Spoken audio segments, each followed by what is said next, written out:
Welcome back, fellow gaming droogs. Tighten your bowler hat, pour yourself a fresh glass of Malacco, and get sharpened up. There's me, that is Akomi, and my droog, that is Turk182, and we sit in the Korova game bar, getting ready for a bit of the old ultra gaming.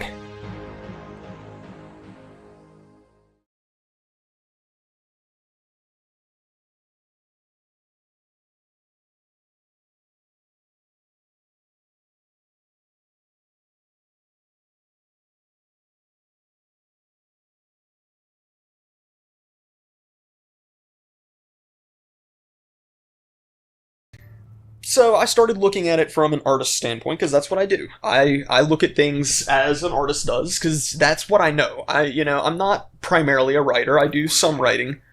See, I need to actually try Black Manta. I do some writing, but I'm not actually a writer per se. And, it's not like I'm a cinematographer. I'm an artist, so that's what I look at things through the filter of. So I start looking at some of the art direction and the character design. Well, look at the Pac-Man scene. Pac-Man was never depicted with eyes in video game sprites until way after 1983. If the aliens are basing all of their soldiers off of actual in-game pixels, which the title of the film would lead us to believe, they wouldn't have given Pac-Man eyes. Especially the kind of eyes they used in that design did not come around until the isometric 3D Pac-Man maze game, which was, I believe, 1987, 1989. I'm not a super big video game historian, so maybe I've just got, my date wrong on that. But the art direction on Pac-Man, totally off. So then I started realizing a lot of the art direction is inconsistent, at best, and lazy at worst. I mean, I want to be nice and say that, Oh, yes! Son of a bitch! Yes! Look at those enemy speed lines! Oh, yeah! So, I want to be nice and not say, oh, they're just a bunch of lazy asses who are just trying to cash in on nostalgia. But let's get real, that's probably what it is. So, I started looking at, okay, well, these are supposed to be based off of in-game sprites. And as you look, it's like, okay, well, they've got the in-game sprite for Ninja Kid, they've got the in-game sprite for Frogger, they got the in-game sprite for Mario from Donkey Kong, back when he was still called Jumpman, and they even have the color palettes and stuff right on that. So, to be consistent, when they send down this barbarian chick, who's not actually a video game character, she was made for the movie, but to be consistent, shouldn't she be a video game sprite? But instead she's depicted as a live-action actress. Now they did that because sex sells, she's the sex appeal character.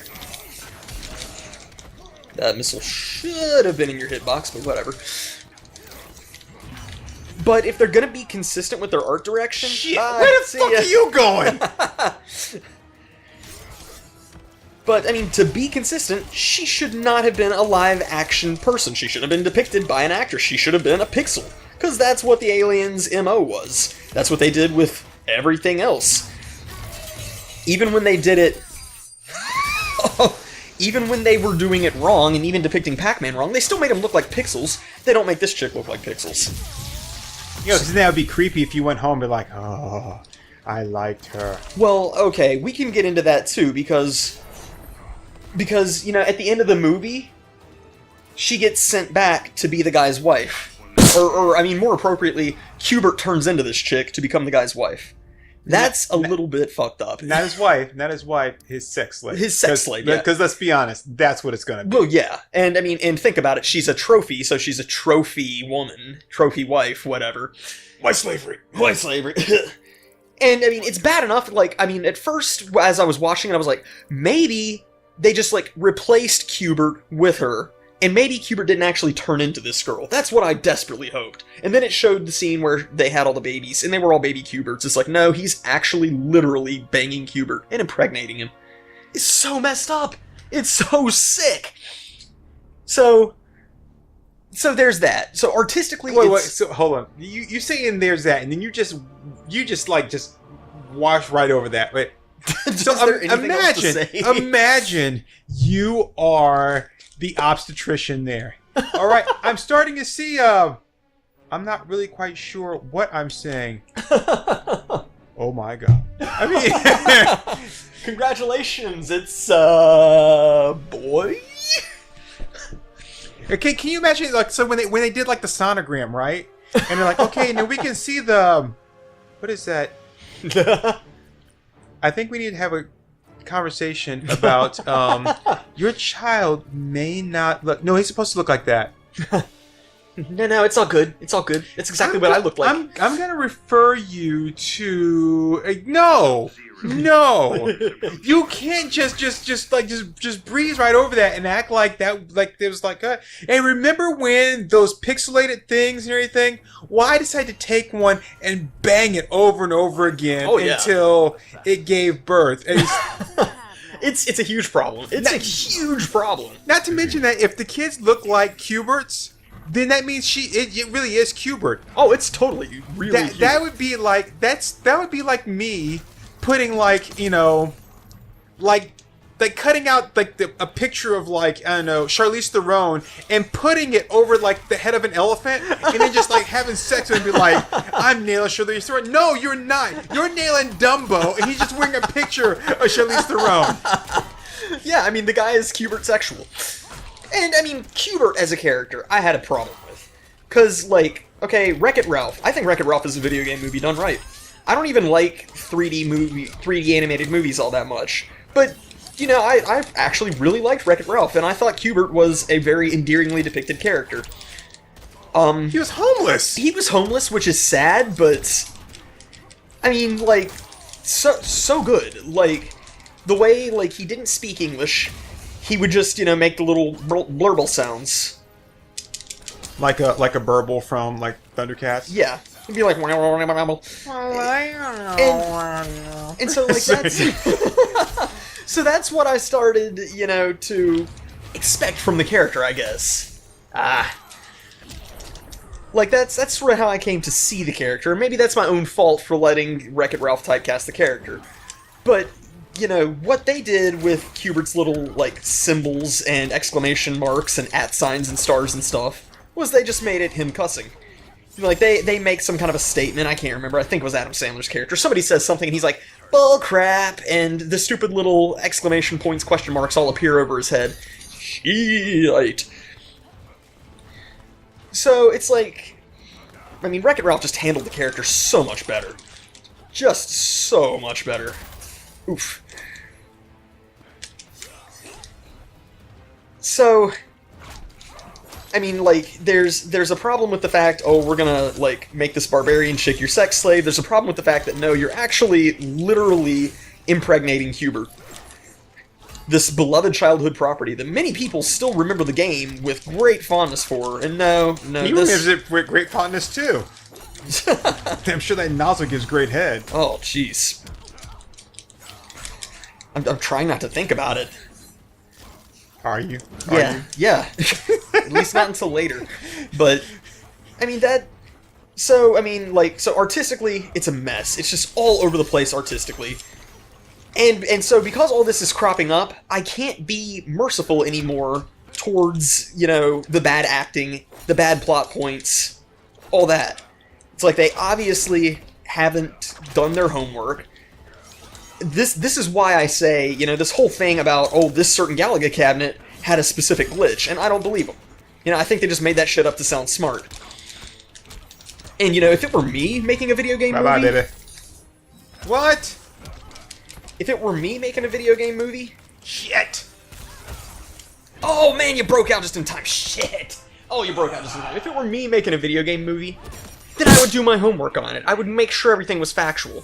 And if it was a video game property I wasn't familiar with, I'd get familiar with it, because it's my job to actually do the property justice as a film director. So you have all that. But then we get into this scene, the Pac-Man scene. They're driving around their little VW Beetles, they're the Pac-Man ghosts. Mini Coopers. Mini Coopers, oh, sorry. It's been a couple years since I've seen it. I saw it, like, the week that it came out in the theaters, and have spent the rest of my life trying to convince people that it's not a good movie. So... oh, it's just such a problem. But this whole scene is infamous because, Arnie Dinklage's character... Arnie Dinklage? Or what's the guy's name? Peter Dinklage? Peter Dinklage, sorry, gosh. I'm all over the place. So he executes what they say is a cheat code. So he does a cheat code, which makes his car glitch from one wall to another wall to head off Pac-Man. Now, there's a lot of problems with this. Okay, first of all, Pac-Man doesn't have cheat codes. Okay, so we're just going to get into that just for starters. Now, specifically, the cheat code that he executes, if you look later in the scene, they show that the cheat code he executed was the Konami code. It's written on the inside of his glasses. It's written on the inside of his glasses. Up, up, down, down, left, right, BA, select, start. You can't do that in Pac-Man! First of all, you don't have BA, select, start as button inputs on Pac-Man. Second of all, if you entered it, nothing would happen. Third of all, if you're going to enter a cheat code, it's going to benefit the player character, which is Pac-Man. It doesn't benefit the ghost. That's right, because Pac-Man is the player character. Right. Good So, call. if you had a cheat code you could enter, it would benefit Pac-Man, not Clyde. Now, here's the thing. At best, what they could have said was it was a glitch or an exploit. More appropriately, because the player's not taking advantage of it and it's, you know, an AI-controlled character, it should be called a glitch. But the thing is, there's not a glitch in the game of the ghosts doing this. There's not an instance, a recorded instance that I'm aware of, and I mean, shit, I've studied like Billy Mitchell stuff, okay? I've watched King of Kong. I know quite a bit about Pac-Man. Oh, Billy Mitchell.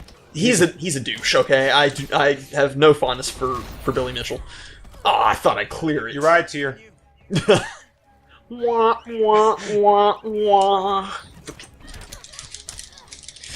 So, I mean, I'm just saying, I know a bit about Pac-Man here. I'm not like totally blind about the way things work in Pac-Man land. Oh.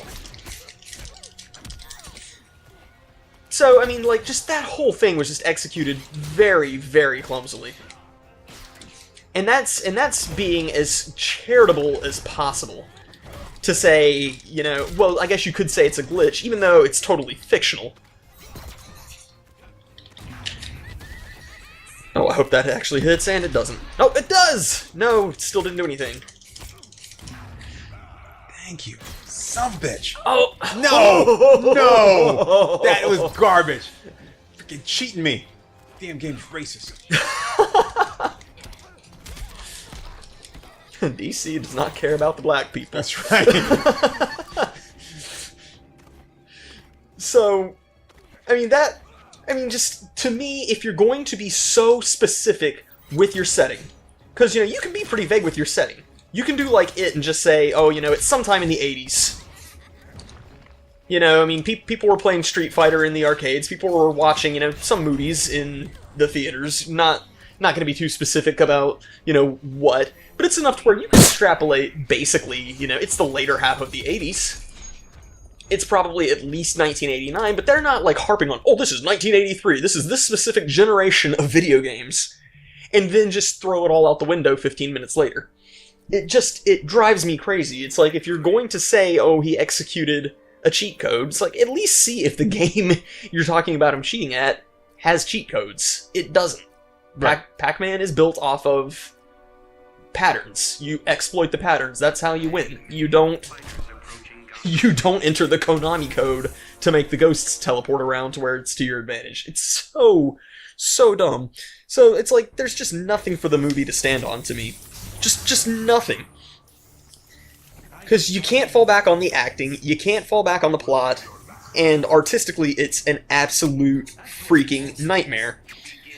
Because if I show you one of my comics, unless it's like very intentionally a satire of different comic art styles, if one panel looks like a freaking Dragon Ball Z panel, and the next one looks like Jack Kirby drew it, and then the third looks like a Matt Fizel stick figure, I mean, you're just going to say, well, this is sloppy and inconsistent. You're not going to say, oh, what a clever artist you are. Right. You can't have... You just can't do it. You can't say, oh, you know, Mario's going to look like his exact game sprite. Pac-Man's going to look like art from 6 years later. this human barbarian chick is just going to be a live action actor. You can't do that. It's so lazy.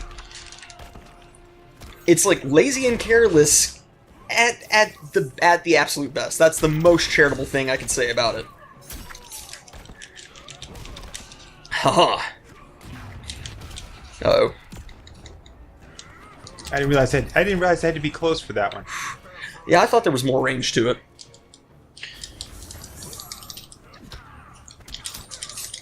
Oh, I thought that was a grapple. Oh man, that's gonna miss. Yes. Piss. Yeah. Run away! So, I don't know, was there anything else with it? I guess that was pretty much it, as far as, like, my thoughts on it. There's not too much else I can say without just running the risk of repeating myself a lot. But that's the thing, it's like, you know, so people, you know, I've had this conversation, I've had this conversation numerous times. Oh, since you like video games so much, you must really like pixels. And I would say, no. And they would say, well, why? So I'd run down this list of things. Well, You know, why do you think I should like it? Yeah, it's like, I'm not gonna like it just because friggin' Pac-Man's in it, okay? I'm not obligated to like it just because Pac-Man's in it. I don't have to like The Wizard because it's got Mario 3, even though that's my favorite Mario game. I mean, come on, get real, people. No. You should like The Wizard because it's got the Power Glove. Oh yeah, it's so bad. So, that's the thing. So I explain everything. I'm like, okay, you can't say that you care about gamers and then make all these mistakes. And you know what this person's response to me is? Well, only someone like you would notice that. It's like, well, I'm the target demographic. Of course I would notice it because I am who they were making this movie for. I'm a gamer who loves games from the 80s, so of course I would notice that. Because that's who they made it for. Give me some fucking range, will you?